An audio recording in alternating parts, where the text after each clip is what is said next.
This is the second section of the quality of test chapter, and it's finding type 1 and type 2 errors using the normal distribution. Now, hopefully you'll remember that the hypothesis test we did with a normal distribution was to do with the sample mean.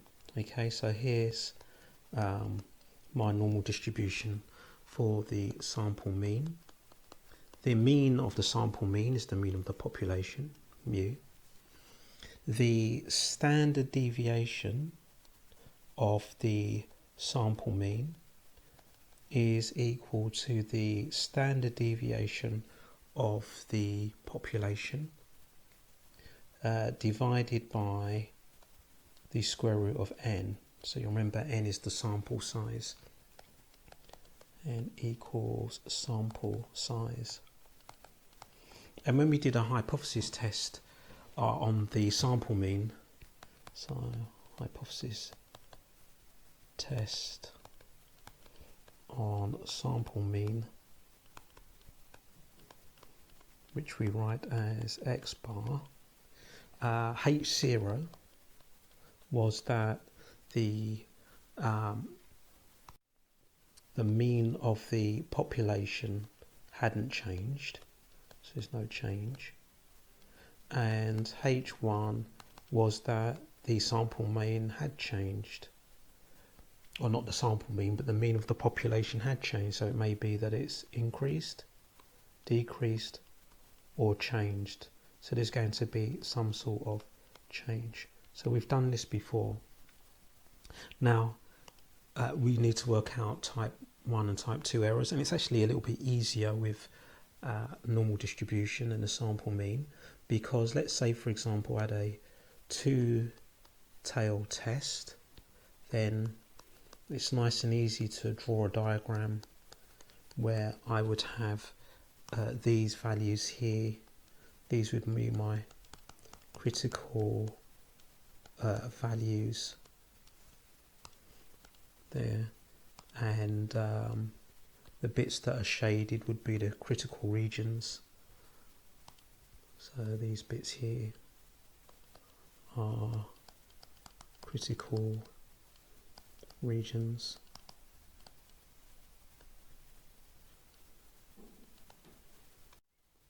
And the critical region is the same as the significance level. There's no, with discrete numbers, you know, if it goes up to a certain value, you have to take the value before or after it. That's not an issue with a continuous distribution. So the probability of a type 2 error,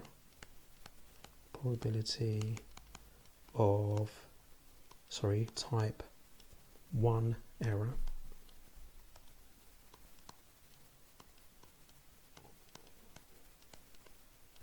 is equal to the significance level, because the actual significance level and the significance level are the same. So I'll just finish this off, and we'll put here that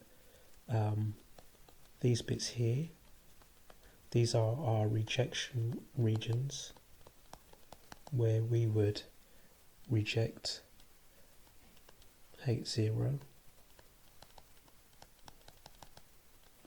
and the bit in the middle is our acceptance region, so that would be this bit here,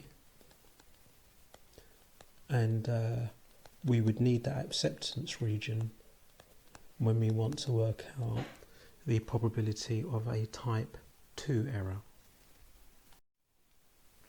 Okay, bags of sugar have a nominal weight or a normal weight of 1 kg, and they're filled by a machine. From past experience, it is known that the weight x of the sugar in the bags is normally distributed. Okay, so obviously it's a normal distribution with a standard deviation of 0.04, so it's a standard deviation, not the population. At the beginning of each week, a random sample of 10 bags, so it's a sample of 10, is taken in order to see if the machine is to be reset. A test is then done at 5% significance level, with H0 being the mean is a kilo, and H1 being that the mean is not a kilo, so maybe it's increased or decreased, we don't know. So part A is find the critical region for this test. Now anytime you do any normal distribution question, then start with a diagram like this. So it's my sample mean.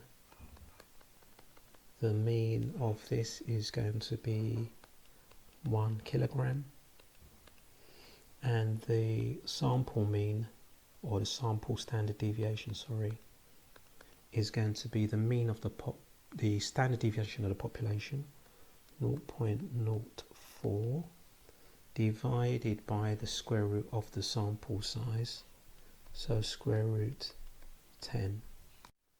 The critical region is going to be where these areas here form a total of 5%. So in other words, when the areas are 2.5%. Now we can work this out easily on our calculator using inverse normal. So menu 7 inverse normal. Now we'll start with this lower value down here. So we'll type in an area of 2.5%, so 0.025. Then we'll type in the standard deviation. Actually, let me write down what it's going to look like on your calculator display. So area and 0.025. Then the standard deviation.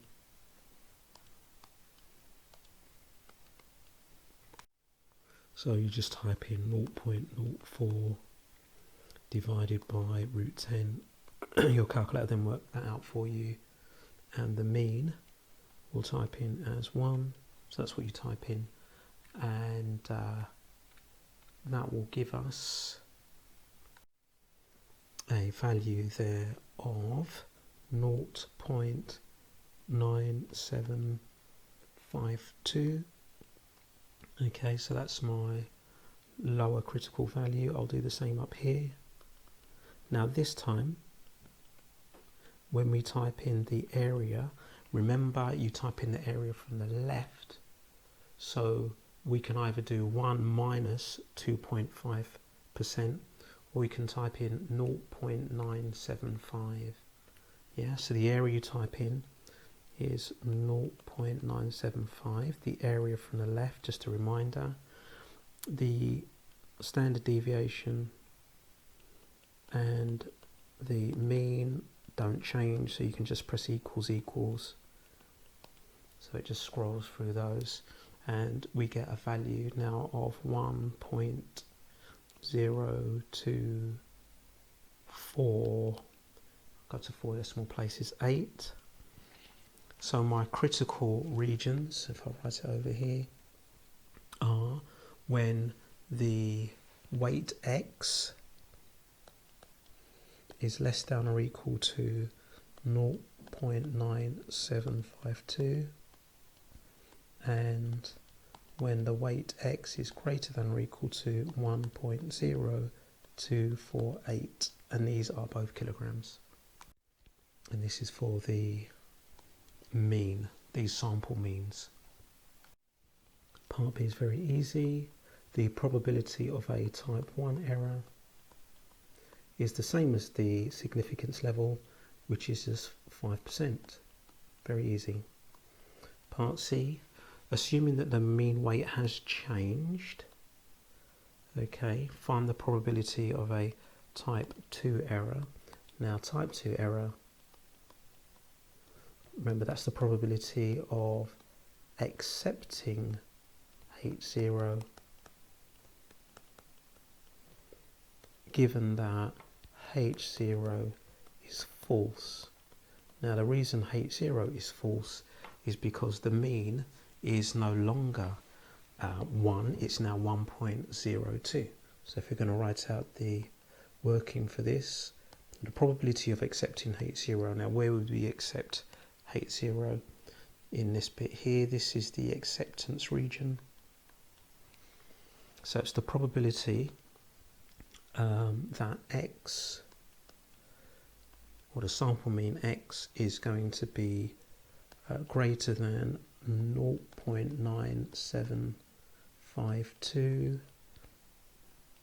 and less than 1.0248, given that the mean is 1.02.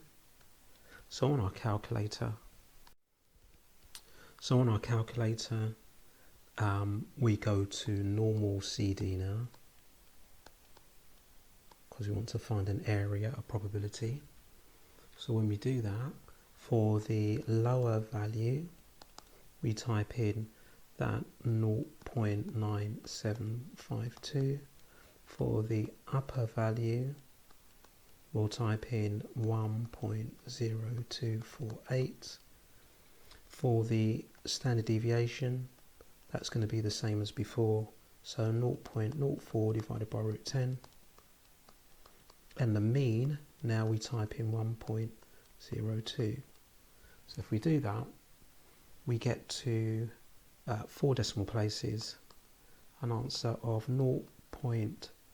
647,476. Okay, so this is the probability of a type 2 error. So let me just highlight the answers. So part 1, there's our critical values. Part 2, or part B, there's our probability of a type 1 error. And then part C, there's our probability of a type 2 error. Okay, the weight of jam in a jar is measured in grams and is distributed normally. Yeah, it's a normal distribution. And with a mean of 150 grams and a standard deviation of 6 grams. So there's our mean and standard deviation of the population. So I'll just write that down. Mean of the population 150, standard deviation of the population 6. The production process occasionally leads to a change in the mean weight. So a change here, not an increase or a decrease. Mean weight of the jam jar, but the standard deviation remains unaltered. Okay, so let's just put that. Standard deviation doesn't change, but the weight does, or the mean weight does. The manager monitors the production process, and for every new batch takes a random sample of 25 jars, so N is 25, and weighs their contents to see if there's been any reduction in the mean weight. So now it talks about a reduction in the mean weight. So I'm guessing I can now work out what H1 is in a moment. Find the critical value for the test statistic, which is the sample mean. The mean weight of jars, mean weight of jam in a sample of 25 jars using 5% significant level and then 1% significant level. Right, so we need to write a full hypothesis test for this one. So H0 is going to be that the mean of the population hasn't changed and it's 150 grams. H1 is going to be that there's been a decrease of the mean weight from 150 grams. Now we need to state what our test statistic is in this case. X bar. Okay, I don't really need to state it. It tells us what it is in a question, but I suppose it could write down X bar is the mean weight of the jam in a sample of 25 jars. Not quite sure why I've written that out, because exactly the same thing is here, so probably a little bit of a waste of time. Now we know this is a normal distribution,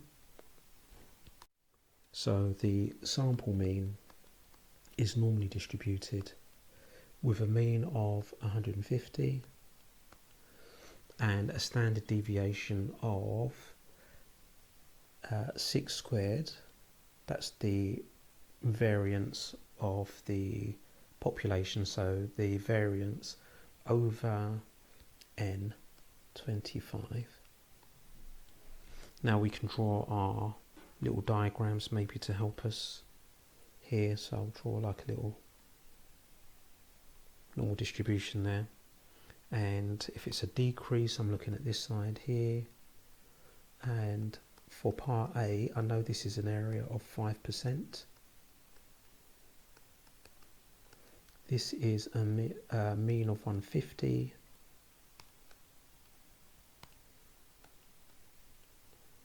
and the standard deviation of this sample mean, or the sample means, is going to be equal to 6 over the square root of n, square root of 25, which is just 6 over 5, which is 1.2. So on my calculator, when I go to inverse normal, I will have an area of, from the left, 5%. I will have a standard deviation of 1.2, and I have a mean of 150.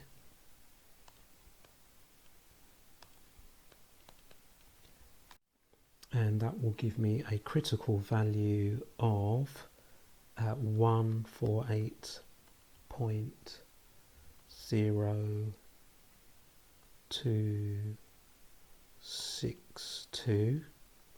Okay, I'm not sure why I'm going to 4 decimal places, but there we go. Probably 3 significant figures would be enough. So that would be my critical value. Now on part B, the only difference is that the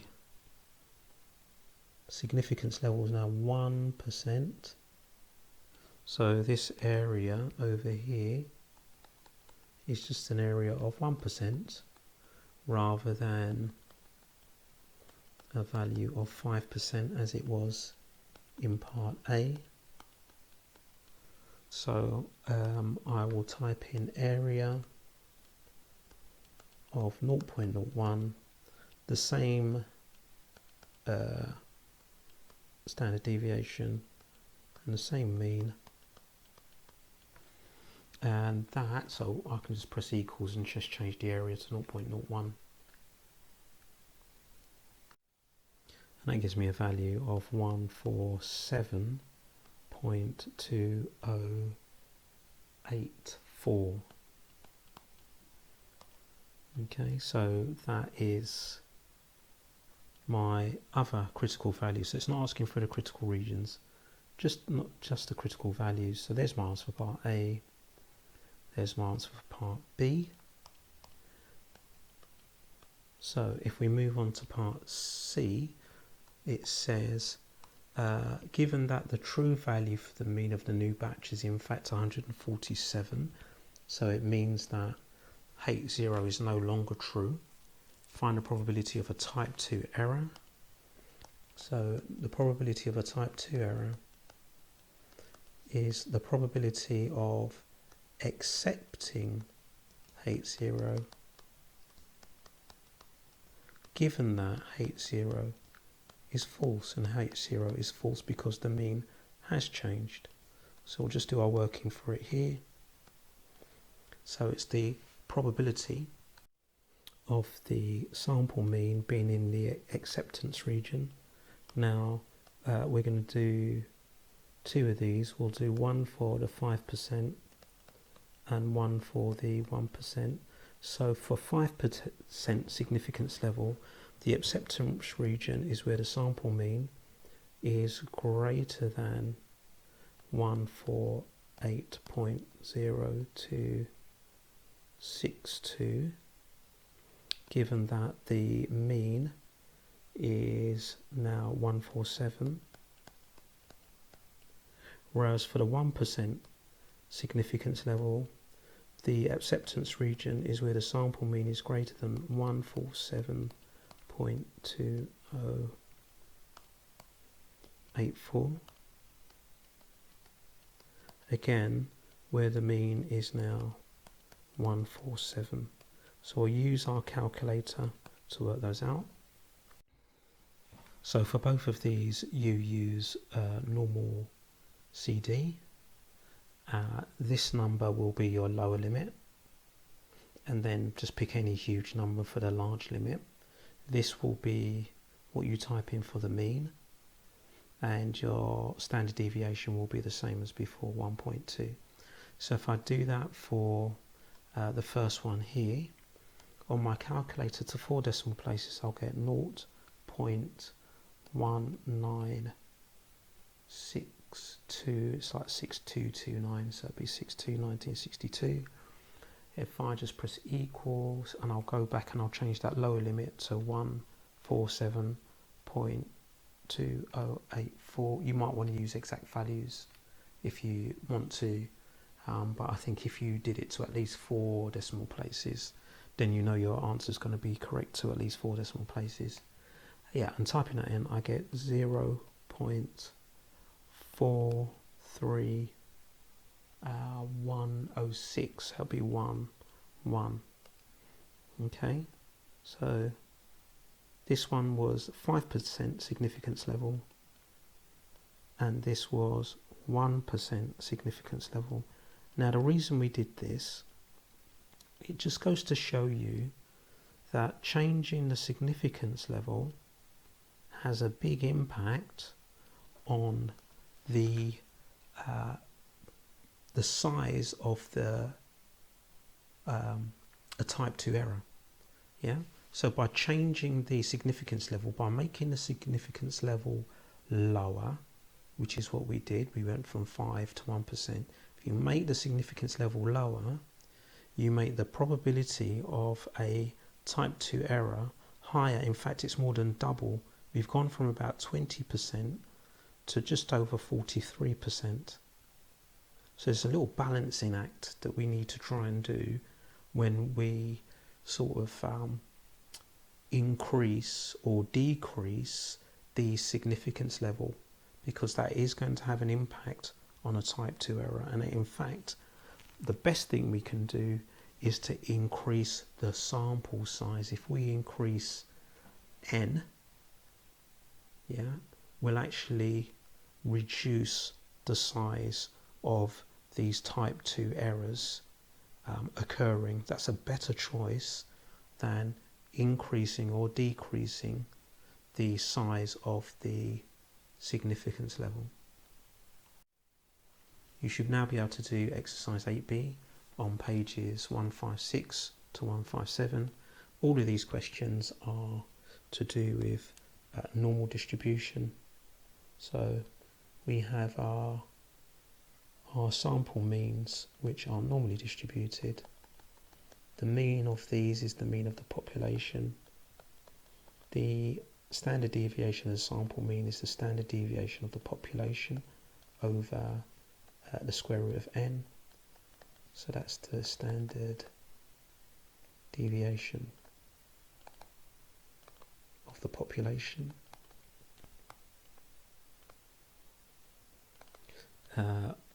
What we need to remember is that the probability of a type 1 error is exactly the same as the significance level, which is nice and easy.